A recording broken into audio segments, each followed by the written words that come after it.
We never cut, trim, or prune native plants. We never disturb the roots or natural mulch beneath the plants. The dried branches below are not firewood, but habitat for quail, roadrunner, rabbit, burrowing owl, chipmunk, tarantula, and many more. Billions of micro-organisms exist beneath the mulch.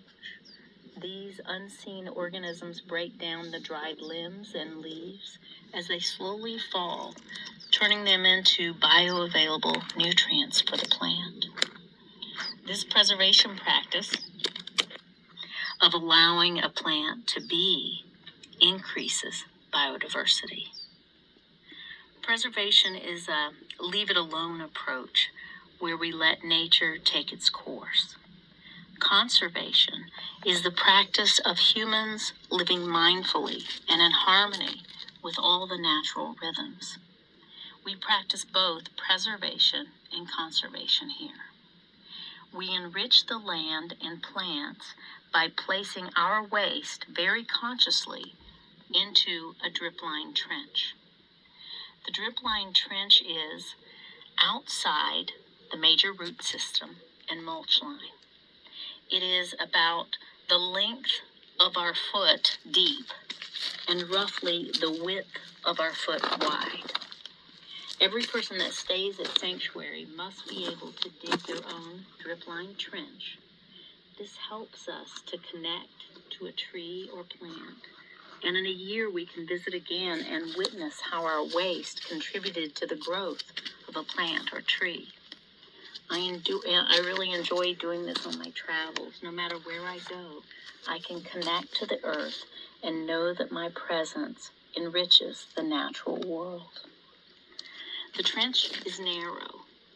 The soil is placed alongside the hole in a line with a shoe width space between the mound of soil that we've dug out and the trench itself. This gives us the option to squat over the hole if we are through hiking or wilderness camping and have no toilet. This should always be done at least 50 paces from any stream or body of water. This gap between the trench and soil mound also prevents soil from blowing back into the hole before we get the chance to fill it. We do not pile the dirt in one big hill. This would require us getting out a shovel every time we drop in an apple core, avocado pit, or banana peel.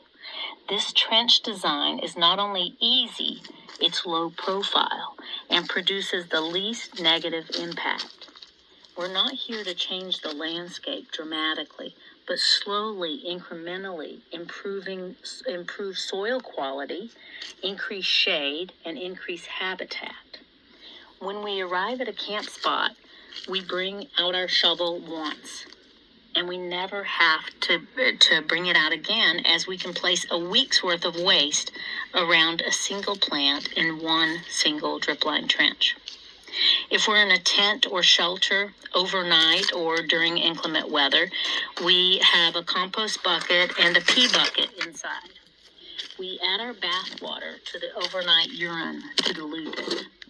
A clear container also alerts us if we are becoming dehydrated by letting us see if our urine is becoming dark. So it serves multiple purposes. The compost bucket allows us to put our food scraps in one place as we prepare our meal instead of walking back and forth to the drip line trench. And of course, we never leave food or scraps in our tent overnight. It has to be buried before we go to sleep. It is best to prepare food away from sleeping quarters, and also never keep compost in our tent or sleeping quarters overnight. This keeps wildlife and insects out of our beds. If we travel with a dog, we bury our dog poo. I've hiked on many trails where flies and biting insects were just unbearable, and this was always due to uncovered feces. In fact, the disease Giardia that plagues hikers and has polluted nearly every waterway on this planet is due to uncovered feces. We are responsible dog owners, and if we stay in one spot, we can greatly reduce fly and insect population by simply burying all feces, including our pets. Here you see I've dumped compost into the trench. I add dog poo next. It is easy to use my foot to immediately cover the waste. It takes only seconds to attract insects and wildlife. We cover immediately, hence the need for the line of soil. Because in the time it takes me to go get a shovel, insects and animals would be attracted to the waste. That's why we have this design where you can easily kick in the soil with your foot. A dog poo on top further masks the smell of food waste. After I cover it with soil, I can pour diluted urine over the top to mask the smell of food waste even more. This is especially important if there are meat scraps or oils in the waste. Also, adding the diluted urine when you're in a dry environment helps that compost to break down. Also, we never compress the waste or the soil in the drip line trench. We want air pockets in there because the oxygen helps to break down the waste. We want it just loosely covered and just deep enough where there is no smell, and that will help it break down. Thank you for joining me for this orientation.